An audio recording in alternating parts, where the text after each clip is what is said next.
for joining me today. This is Victoria Rutherford from Adelaide Capital, and I'm here with the CEO of Certive Health, Tom Marreel. Certive is a healthcare technology company. They're dedicated to improving healthcare through their people as well as technology. It trades in Canada on the CSE under the ticker CBP, and in the US on the OTC QB under the ticker CTVEF. With that, I'm going to pass it over to Tom. I'll be back at the end to run a Q&A session. So if you do have a question, just put it in the Q&A box and then we'll circle back to it at the end of the presentation. With that, Tom, I will pass it over to you.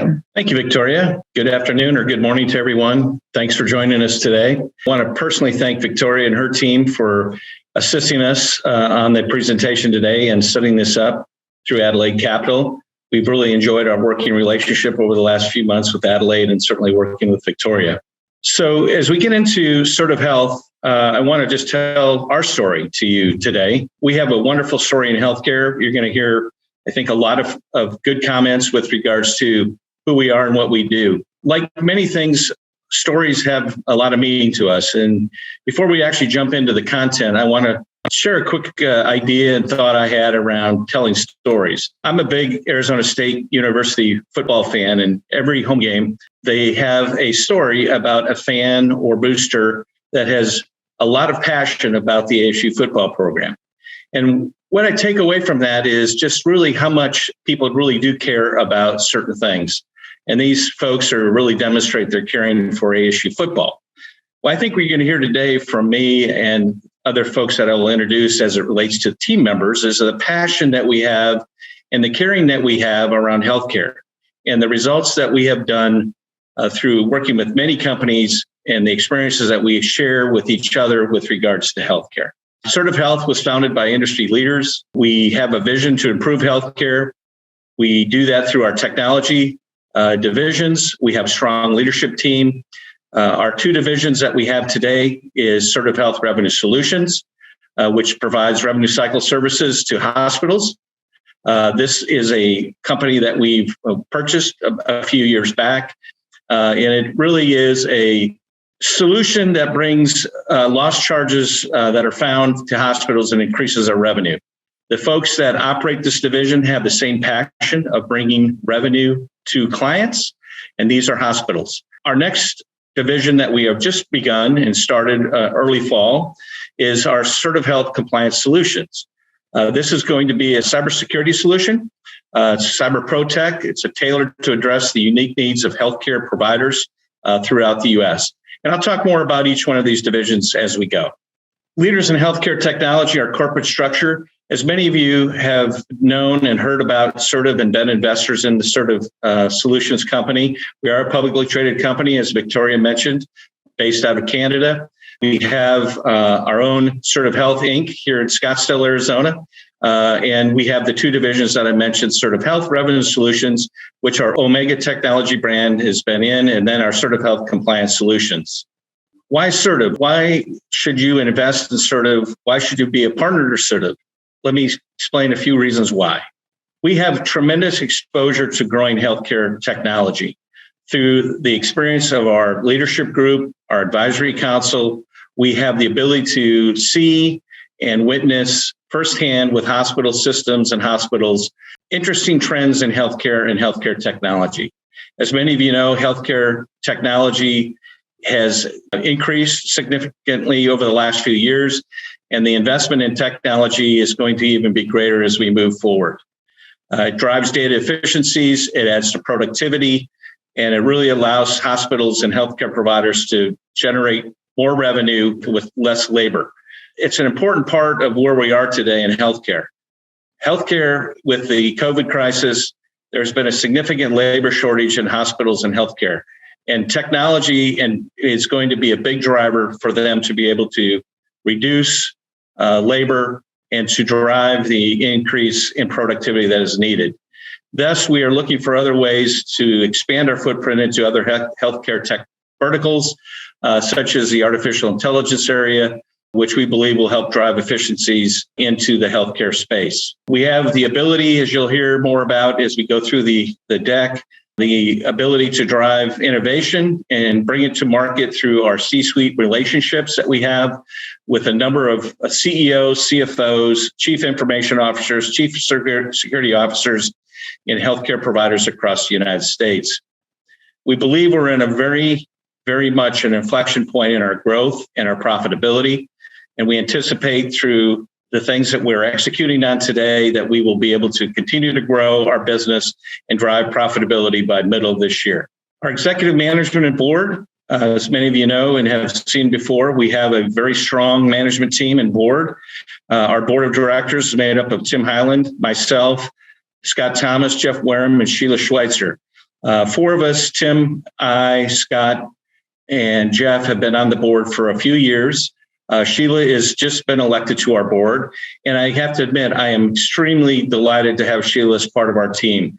She brings a lot of experience in the healthcare world, in public markets, through her investment arm that she's involved with, as well as just her own personal experiences in growing companies and selling them in the healthcare space. So we're very delighted to have Sheila part of our team.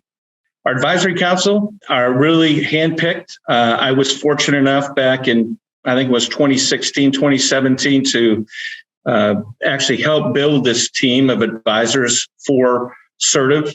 At the time, Certive had an executive team that was not in the healthcare space from an experience perspective.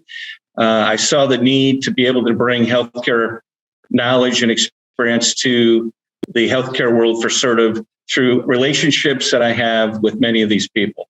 And like I opened the meeting, our story, I have a story for every one of these people that you see on the screen. And a lot of them go back a number of years. Some go back 20, 25 plus years where we've had experiences in working together in healthcare. We have former CEOs, regional folks that have run health systems. We have CFOs that are currently running health systems. We have executives that have been involved with revenue cycle for many years, running a very large revenue cycle outsourcing business. We have physicians, two physicians that sit on our advisory council, and we have other folks that continue to bring to us ideas and ways to which we can improve our business. We also employ, at times through a consulting agreement, some of our advisors to help us with certain types of opportunities. And I'll talk a little bit about that as we look at some of the things that we're doing with our Certive Revenue Solutions business and our Certive Compliance Solutions business. So Certive Health Revenue Solutions is really our revenue integrity group. And as I mentioned, it's the Omega Technology Solutions that many of you have heard about. We provide lost charge recovery for hospitals. We look for charges that weren't on the bill that were sent to the payers the first time.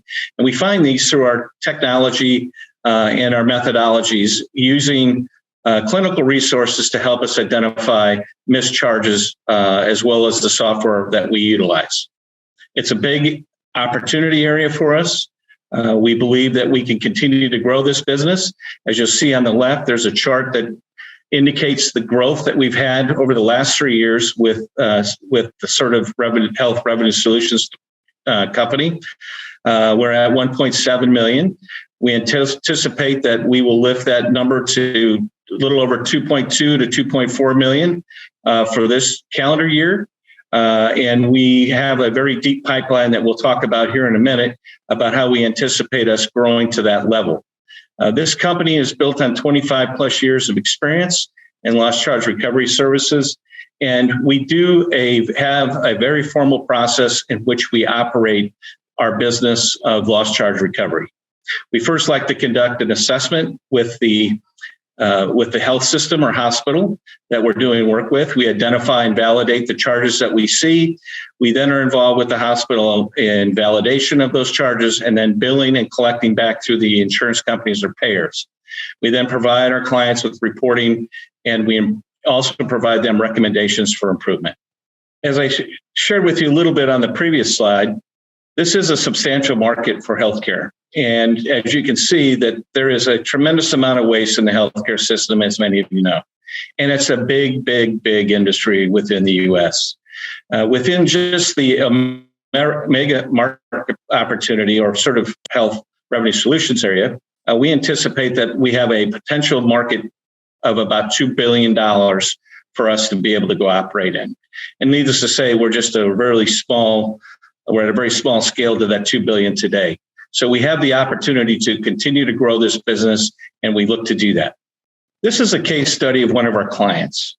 We're engaged through this, through one of our advisors. One of our advisory council members brought us this opportunity.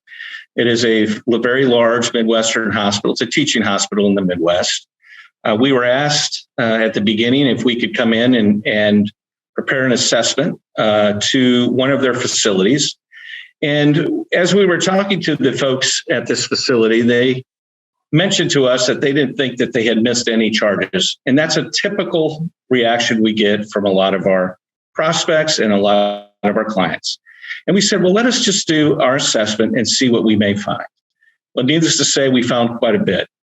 And now, over 3 years later, we've been able to demonstrate just for the one facility, a $9.2 million of gross identified charges that they felt that they already had built. And needless to say, through that experience, we were able to secure the additional hospitals in the system to now generate opportunity for them to recover up to it's actually over $22 billion now in gross fees that we've been able to identify. And it's really through, again, our work with the hospital and the hospitals to demonstrate our capabilities. The other thing that this has led to is our ability to generate a new line of business within our lost charge business, which is called pre-bill. This is where we actually are looking for charges before they are actually sent to the payer. And we're doing this for the largest facility in this health system. And it's just started in the fall, and we're having very good results.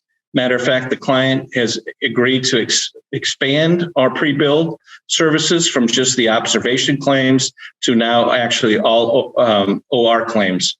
So this will be a good opportunity for us to expand our revenue and grow our revenue for this particular facility.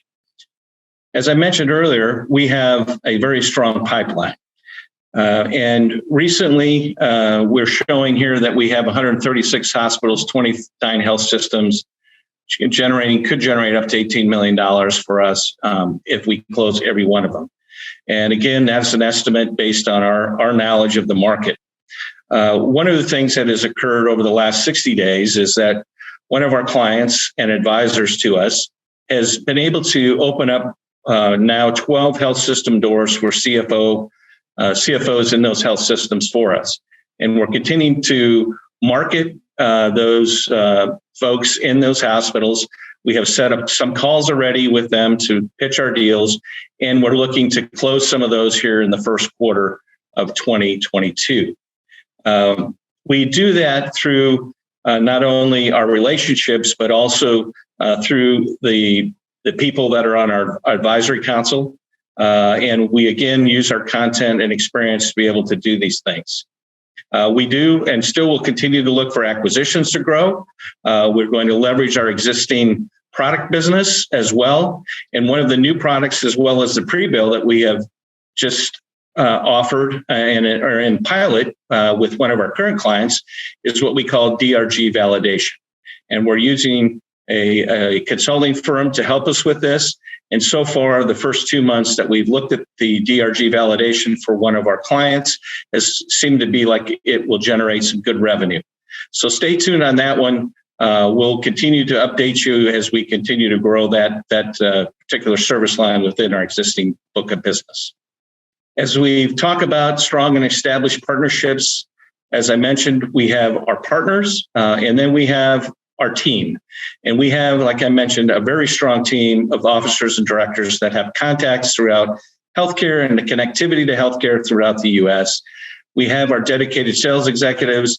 We have our business development advisors, which are many on the advisory council. And we're also building some preferred partners with other vendors and domain players with healthcare clients. Have actually scheduled over the next 2 weeks, 3 calls with preferred partners. Just got notice this morning that we'll probably have a fourth preferred partner that Tim Hyland, our CFO, has been working with this week, and we'll have a conference call with them to see if there's some synergies that we can work with them on to grow our business. So we really are a top-down selling model. We go through the C-suites, we go to the CEOs of preferred partners, and we look to drive in our relationship through the C-suite to work through the process of closing our business. So let me tell you a little story about Certive Health Compliance Solutions. This is a new endeavor, and I know many are probably saying, cybersecurity, Tom Marreel, you don't have a clue as to what cybersecurity is. And I would say when we first got introduced to this company, I probably had a little bit of a clue, but I have a lot better clue now on what we're trying to do with cybersecurity and cyber ProTech. We were introduced to this firm called TechSlayers through one of our investors. We get a lot of referrals from our investors with regards to business opportunities. And this one was very intriguing. Tim Hyland and myself and Scott Thomas went over the very first time to get introduced to these folks. And we were absolutely amazed at the content and the knowledge of what these people had built around cybersecurity. And right away, what dawned on me was the ability to try to take these products and services to the healthcare provider community. And so we were so impressed that we asked them for more demonstrations of our capabilities. And because of the lack of content that we had through our folks, we generated an outreach to our advisors. And through our advisors, we were able to find a CIO of a very large health system in the northwest part of the U.S. And this was a referral from one of our Certive Advisory Council members. We asked this individual to come in and take a look at what TechSlayer had for capabilities. This individual produced a white paper for us, felt very strongly that there was a significant opportunity here for Certive Health Compliance Solutions. We did then look at what and how we could take Certive Health Compliance Solutions to market. And we did it by really thinking about how we could build out not only the technology piece from TechSlayer, but also the consultative piece for when we find things that may be vulnerable for that particular provider of healthcare. And we're building a consulting team and consulting arm that will assist that, as well as we're doing some data orchestration and data analytics around what we're finding. So it's going to be a kind of a three-tier approach under Certive Health Compliance Solution, led by TechSlayer's technology. Significant need for cybersecurity and automation, no doubt about it. Was really saddened to see one of my former clients, Scripps Health System, where Tim Hyland and I actually both worked on back in the early 2000s. I don't know if many of you know this, but they were shut down and dark for almost 3 weeks with a cyber attack. And that caused them to actually go to paper from technology. Can you imagine a hospital system not able to use their technology to treat patients? The quality issues that come into play, the referral ability is just a really sad day for Scripps at the time. They spent over $100 million to get back up, lost revenue, and that's probably going to be still a low number in comparison to what they still may have to deal with going forward. So we went back and said to one of our resources, in your experiences with your system, what are some of the downtime costs that appear for just an outage, not even a cyber attack? And that individual recognized that just in their business, they had 126 outages a year that represented almost $1 million of per outage for their cost structure. So we really feel that we are in a really good space with the cybersecurity and automation area that we're going into. There's significant stories out in the paper every day about cybersecurity attacks, and the healthcare industry is the largest attacked industry in the world. And certainly being a leader in healthcare throughout the world, the U.S. gets attacked significantly. And so we really want to be able to bring a solution to the healthcare provider community to drive value to them. This is just an illustrative comparison of what a typical hospital service model is versus what we see with the ProTech product that we're going to utilize with TextLayer. And what we have done also is we've continued to look for strong people to help us with the validation and the building of our services in this space, and looking for people to help run this division as we go forward. And we are very fortunate that we have got an agreement right now with someone that will come in as an advisor and a consultant to the organization that's steeped in 20 plus years of cybersecurity, works for a Fortune probably 200 company in the US today as a senior director in cybersecurity. And this individual is going to help us shape the future of where we're going to go. And I can't be more delighted to have this person on our team, and also want you to know that this person is someone that both Tim Highland and I have worked with in the past, and we have a great deal of respect for, and I believe it's jointly. He has a lot of respect for us. So we're going to continue down this path. We're going to continue to grow this as we move forward. And we really feel that this is a great area for us to be in with the cyber attacks that are happening daily within healthcare in the US. So what's our summary? What's our investment summary for Certive Health? Again, we have the ability and the exposure to growing trends in our technology. We do that through our people, through our relationships, through our network, our connectivity to healthcare. We can expand our footprint within tech verticals, like we are doing with our revenue solutions business, Omega. We are coming up with new ideas and new products and services, such as pre-bill, such as the DRG. And again, we also look to create other opportunities and innovative solutions for healthcare within our relationship that we have now with TextLayer. I did forget one thing, that we do have a exclusivity that we have with TextLayer as their healthcare provider, and we continue to work on that exclusivity language with them to assure that Certive Compliance Solutions has the best ability to drive value back into the healthcare world for cybersecurity. And that will continue as we move forward. Again, we are at an inflection point in our growth. We do have the ability to grow both our existing business as well as we see the new opportunities for the cybersecurity area. With that, Victoria, I would turn it back to you. Okay, yeah, thanks for the presentation, Tom. Very helpful. I know when I was researching a little bit about cybersecurity in healthcare organizations, I was amazed at, how prevalent this topic really was and all of the attacks that were happening. So it's good to see that there's some solutions out there. I want to remind the audience that if you do have a question, you can put it in the Q&A box at the bottom of the screen, and then we'll get to it. So I just wanted to kick off, Tom, by, you spoke a little bit about your advisory council and your management team, but you didn't speak too much about yourself. So I was wondering if you could just give a little bit of your background.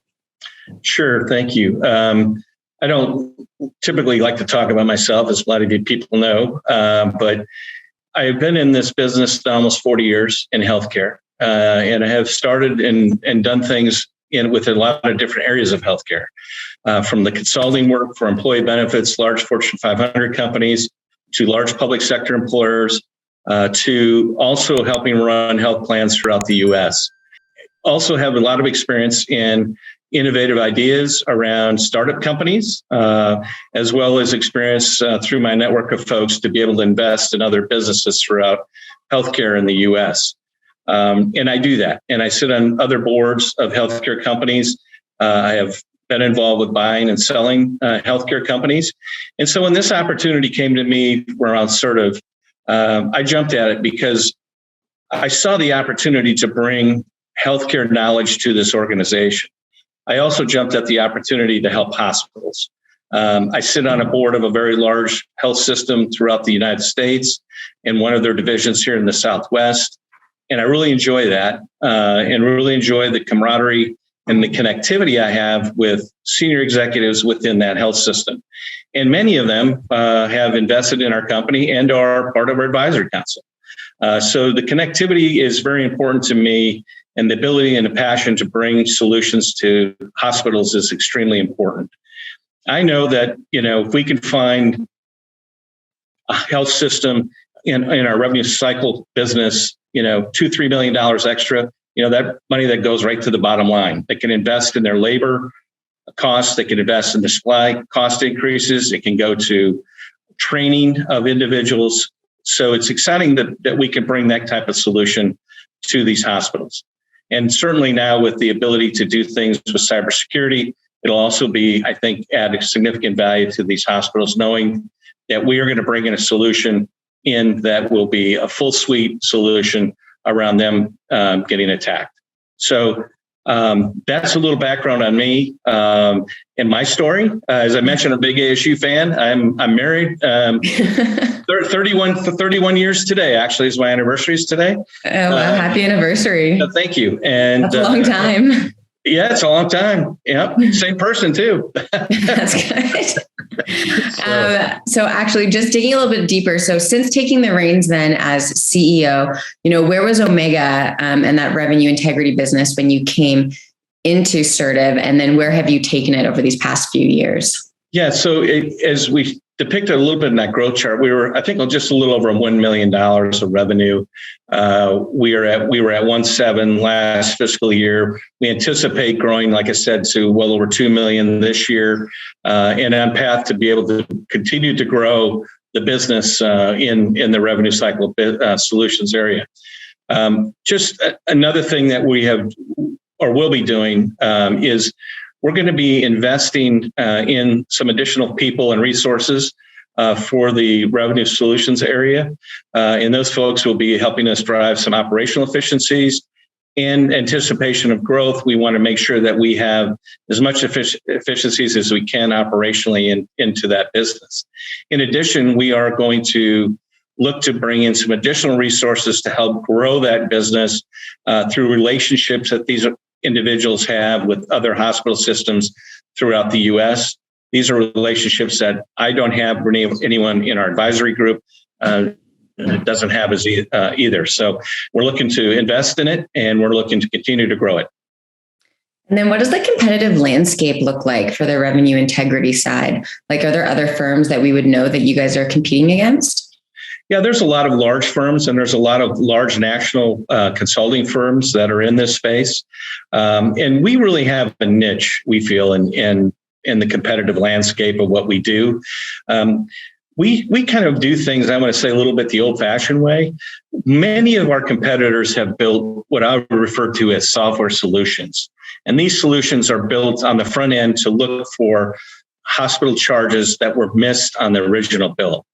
And our largest client, who we talked about on the case study, actually has 2 of these software scrubbers or systems that look for missed charges before they're sent to the payer.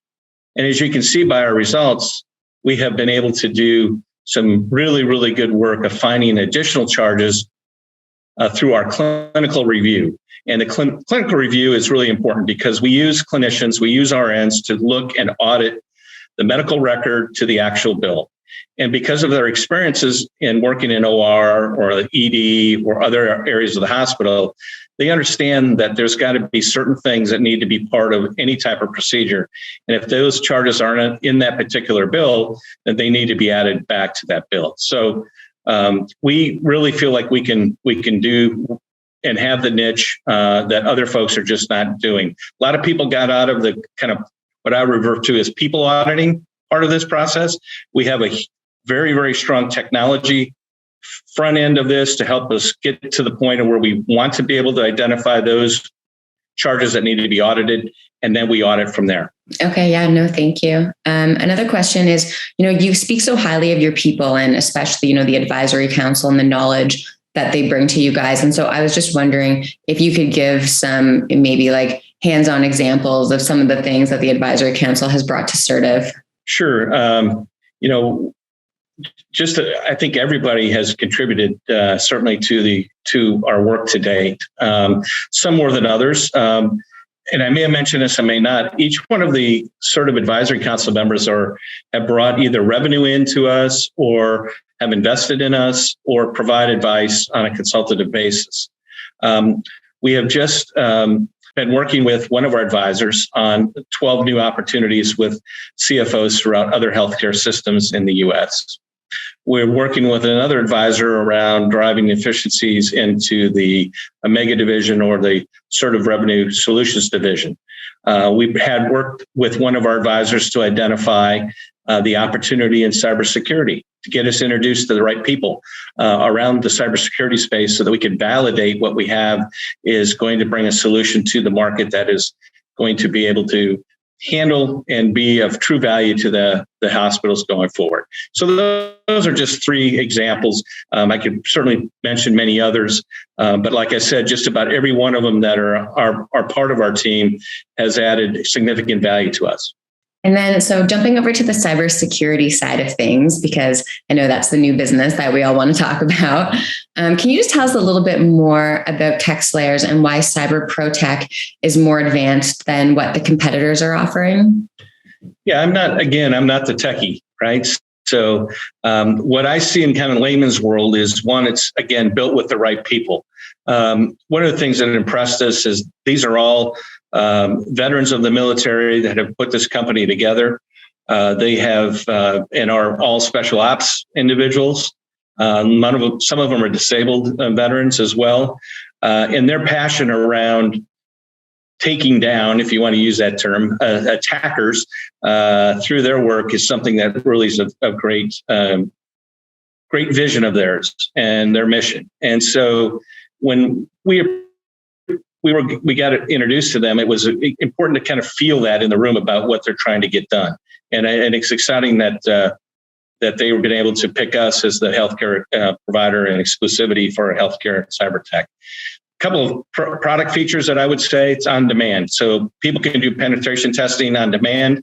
They can do it every day. They can do it every week. They can do it every month. They have access. It's easy to use. It takes about 1 hour training for an individual within a technology group to be able to do the testing. And we believe that it'll be cost effective. In talking to some of our senior people that have given us advice, we believe that we can bring a solution that will be much more competitive than what is being currently offered by some of the large consulting and cybersecurity companies in the U.S. So those are just a couple product features that resonate with me. And we look forward to continue to bring that product to market here over the next few months.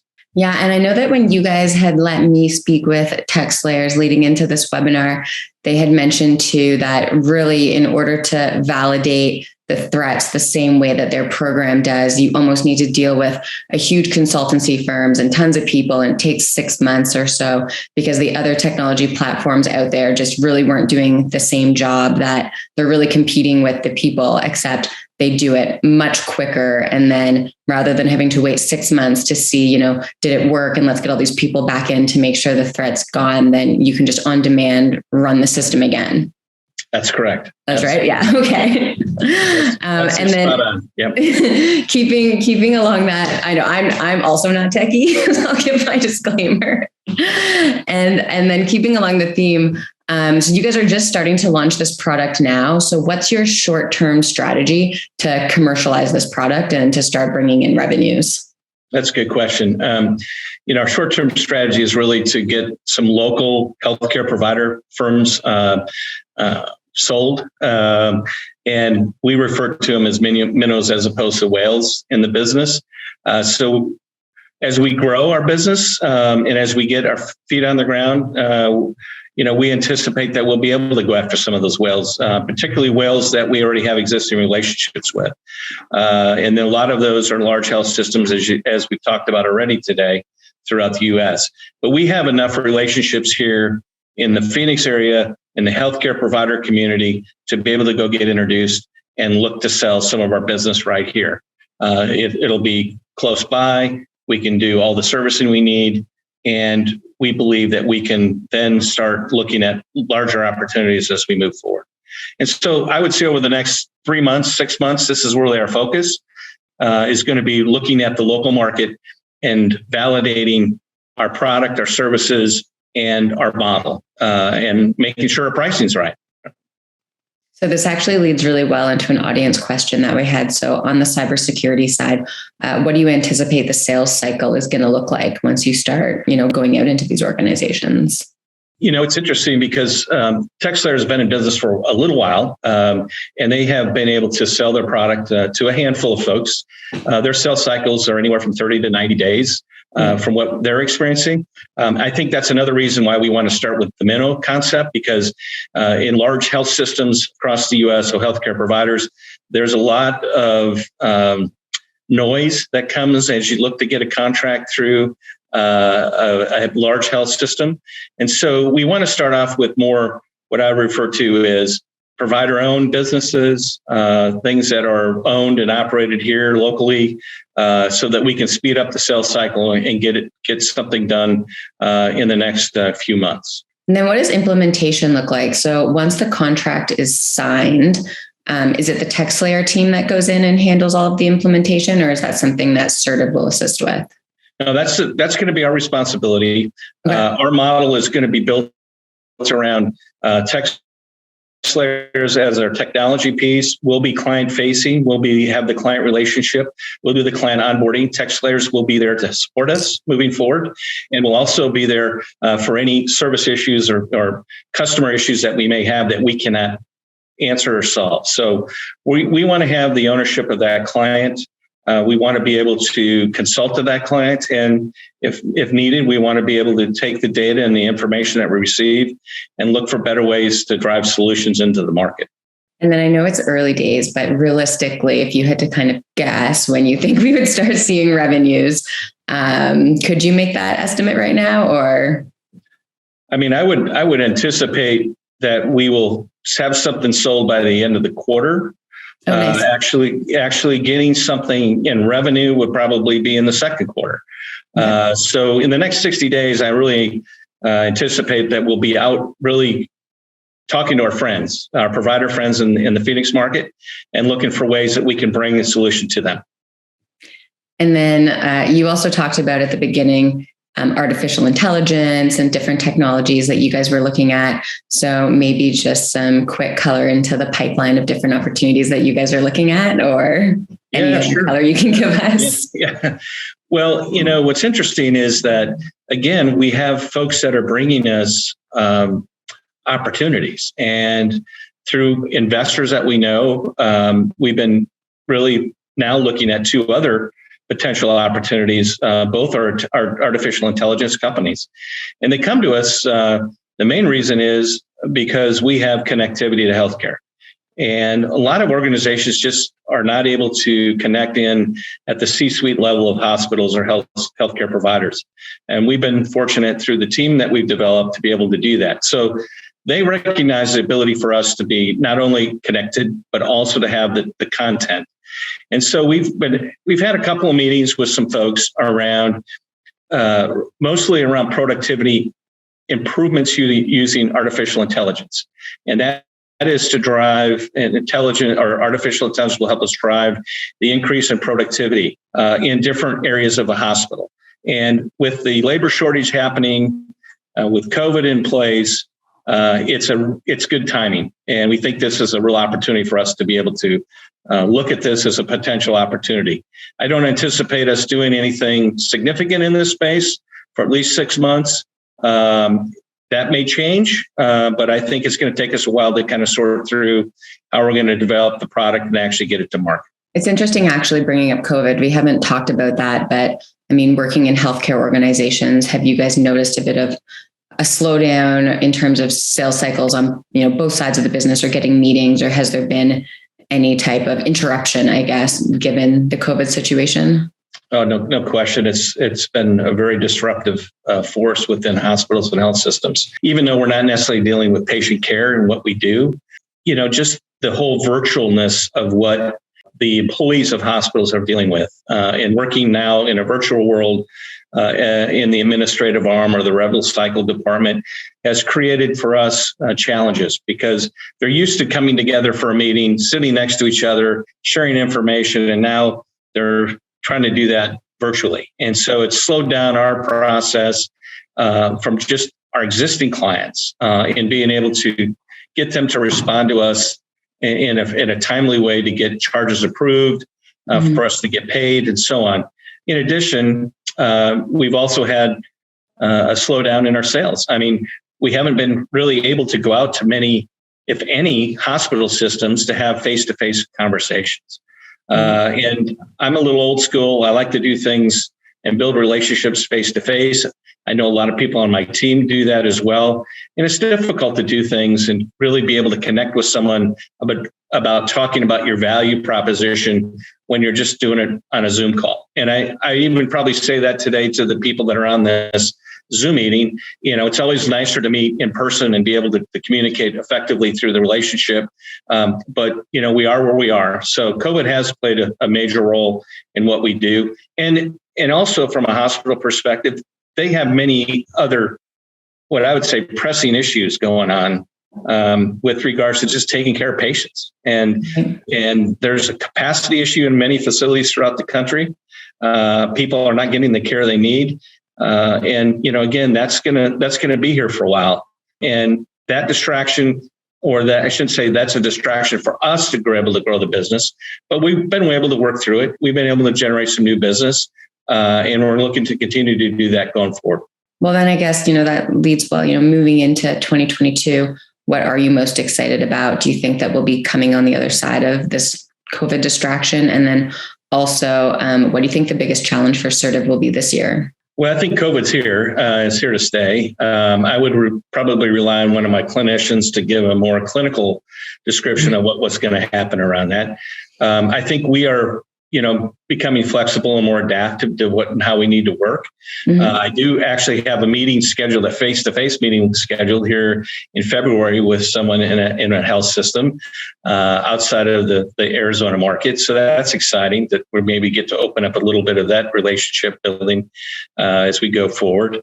The thing that excites me mostly is being able to work with my people to grow what we're doing. And it's fun to be able to put people in play through these new opportunities, through it, whether it's the revenue solutions area with some of the new product service lines that we're coming up with, or just even the cybersecurity opportunity, and watching our team getting built and working and taking it to market. That's exciting to us. And mostly it'll be even more exciting when we generate the revenue and we generate the profitability. And I know that we have been not where we need to be over the last few years. And we are gung-ho looking at trying to get to that by the middle of this year to drive as much towards profitability, if not be profitable by the middle of this year. And then you mentioned too throughout the presentation, just on the staffing side, you guys have brought in the consultant on the cybersecurity side. You've made some changes on the revenue integrity side. So, is this the team? Do you have now the people in place to get where you need to be kind of over the next 6 months to a year, or are you guys still adding bodies? Well, I always look for good talent and people that want to be part of our team. And I think, that's not only the ability to be passionate about healthcare, they have to understand kind of where we're headed with our mission and vision. I feel really confident about what we have right now with our team. But to say that we will sit our laurels for the next 6 months, probably not. We'll probably continue to look for new opportunities to bring other folks in if we can create value to us. And I think one of the areas that we will probably look at is in the cybersecurity area for new business opportunities and grow that as we look to partner up with folks to bring opportunities for us in that division.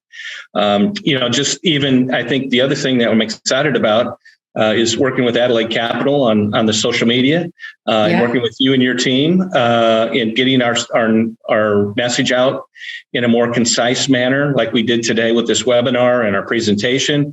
So I'm really excited about that and continuing our work with you and your team to be able to do that. And again, I know that going forward, we're going to do more of these from what you told me. So I would certainly, for those people that have seen this or want to provide us feedback on ways that we can improve this, we will be doing that as we go forward. I know we didn't get into much in the financial area of where we're at. A lot of that's already public knowledge within the filings that we have to do as a publicly traded company. But I do anticipate that one of the webinars here very soon will look a little bit deeper into some of the projections and some of the things that we're doing in our pipeline to generate the revenue that we talk about. Yeah, no, thanks for that. And I think that's a good note to end it on, actually. For all of you that are watching, like Tom was mentioning, they are going to be providing investor updates on social media now. So if you don't follow them, on Twitter or LinkedIn, make sure you check for updates there, obviously press releases as well. And then they still have, their info at Certive. You can find their email on the website if you have questions that you want to lob into Tom. And you can email me as well if you'd like, Victoria@adcap.ca, and I can get any questions answered for you. Tom, just before we leave, catalysts next 6 months, anything you want to leave us with? I think for those that are that are investors into us, I want to just thank them very much for the investment they made into us and their patience with us as we continue to look for opportunities to grow our business. And as I said, I'm very excited about what the future holds in the next 6 months in particular, particularly as we look at the cybersecurity area and the exciting stuff we're doing with the revenue solutions business as well. So again, thank you all for participating today, and we look forward to future webinars. Yeah, thanks for joining, everyone. We appreciate you being on. And Tom, thank you so much for taking the time. So it was nice to sit down and get a fulsome update of what's going on. And we'll definitely be excited to watch you guys over the next 6 months and watch this cybersecurity story unfold. So thanks, Victoria. Appreciate it. Okay. Bye, everyone. Bye-bye.